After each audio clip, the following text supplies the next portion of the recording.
وہ لوگ جنہیں انسانیت سے کوئی محبت نہیں ہے، جنہیں انسانیت سے کوئی پیار نہیں ہے، جنہیں انسانیت سے کوئی ہمدردی نہیں ہے، وہ درندے، بدترین درندے، جن کے لیے پیسہ ہی سب کچھ ہے، جن کے لیے دولت ہی سب کچھ ہے، جن کے لیے مال ہی سب کچھ ہے، کوئی بھنگ بیچ رہا ہے، کوئی چرس بیچ رہا ہے، کوئی گانجا بیچ رہا ہے، کوئی انجیکشن بیچ رہا ہے، کوئی نشیلی دوائیں بیچ رہا ہے، مالدار بننے کے چکر میں، شارٹ ٹائم میں کروڑ پتی بننے کے چکر میں، ایزی منی کے چکر میں، راتوں رات مالدار بننے کے چکر میں موت بیچ رہے ہیں یہ لوگ۔ میں ان سے بھی گزارش کرتا ہوں، ہم تمہارے بھی دشمن نہیں ہیں، لیکن دوسروں کے بچوں کو نشے میں مبتلا کر کے مالدار بننے والوں، ذرا تصور تو کرو، جب کسی ماں کا بیٹا تیری بیچی ہوئی دوا سے لڑکھڑاتا ہوگا تو اس ماں کے دل پر کیا گزرتی ہوگی؟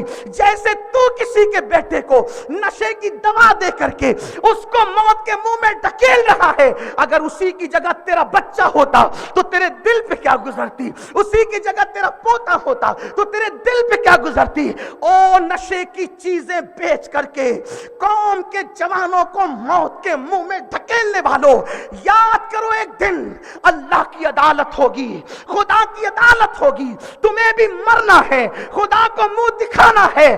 کس کی دولت قبر میں گئی؟ جو تمہاری دولت قبر میں جائے گی۔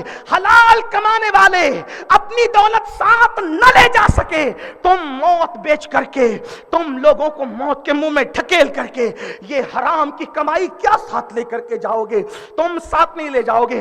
ہمیں تم سے ہمدردی ہے، شراب بیچ کر دولت کمانے والوں، بھنگ بیچ کر دولت کمانے والوں، نشے کی دوائیں بیچ کر کے دولت کمانے والوں، جب اسی حرام جو ہے وہ روپیوں کے کفن میں تم کو لپیٹا جائے گا تو وہ کفن نہیں ہوگا بلکہ جہنم کی آگ ہوگی۔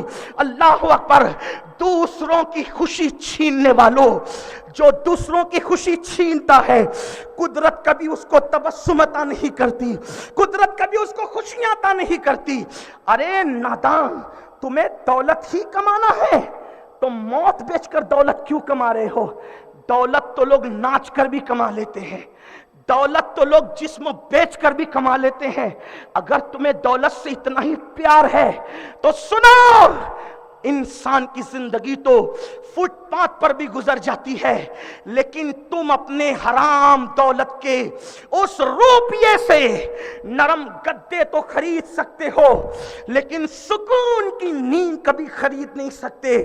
قوم کو بے چینی بیچنے والوں، اللہ تمہیں کبھی سکون نہیں دے گا۔ اگر اس طبقے تک میری بات پہنچ رہی ہے جو نشاور چیزیں ہمارے معاشرے میں بیچ رہے ہیں اور قوم کو موت کے منہ میں ڈھکیل رہے ہیں، خدا کے لیے توبہ کر لو، اب بھی موقع ہے، توبہ کر لو، اس لیے کہ روزی دینے کا وعدہ میرے اللہ نے کیا ہے، میرے رب نے کیا ہے۔ ارے پیٹ بھر روٹی تو اللہ کتے تک بھی پہنچا دیتا ہے، چڑیوں تک بھی پہنچا دیتا ہے۔ جس خدا نے ماں کے پیٹ میں ہمیں بھوکا نہیں رکھا، وہ خدا دنیا میں کیا بھوکا رکھے گا؟ لیکن موت کیوں بیچ رہے ہو؟ لوگوں کو تباہ کیوں کر رہے ہو؟ میری گزارش ہے، اللہ اکبر، اس طبقے سے اگر آواز پہنچ رہی ہے، علماء، مشائخ، مسجد کے امام آپ کے بھی دشمن نہیں ہیں۔ دشمن وہ نہیں ہوتا جو نشتر لگاتا ہے، نشتر جو لگاتا ہے وہ دشمن نہیں ہوتا۔ ہم آپ کی آخرت کی بھلے کی بات کر رہے ہیں، اور اگر ایسا طبقہ نہیں سدھرتا تو مالیگاؤں کے غیور مسلمانوں، ان علماء کی موجودگی میں ہم اپنی عزت و ذلت کی پرواہ کیے بغیر یہاں سے یہ اعلان کرتے ہیں کہ اگر یہ زہریلی دوائیں بیچنے والا طبقہ نہیں سدھرتا، آپ ان کا سوشل بائیکاٹ کریں، نہ ان کو شادیوں میں مدعو کریں، نہ ان کی شادیوں میں جائیں، نہ ان کو میت میں آنے دیں، نہ ان کی میتوں کو کاندھا دیں، نہ وہ بیمار پڑے تو دیکھنے جائیں، نہ وہ آئے تو انہیں بیٹھنے کے لیے کہیں۔ ان کو اتنا ذلیل کر دو معاشرے میں تاکہ ان کا سانس لینا دشوار ہو جائے۔ انشاءاللہ ہمارے شہر میں انقلاب آئے گا، اور اگر شہر کے لوگ ایسی لائی لپیٹی کرتے رہے تو ایک دن وہ آئے گا، ابھی تو دوسروں کا بچہ نشہ کر رہا ہے، ابھی تو دوسرے کا پوتا نشہ کر رہا ہے، ابھی تو دوسرے کا داماد نشہ کر رہا ہے، اگر اس پہ روک نہیں لگا، دوسروں کے گھر کو جلتا دیکھنے والوں، جب پڑوس میں آگ لگتی ہے تو خود کے گھر میں آگ پہنچنے کو زیادہ وقت نہیں لگتا۔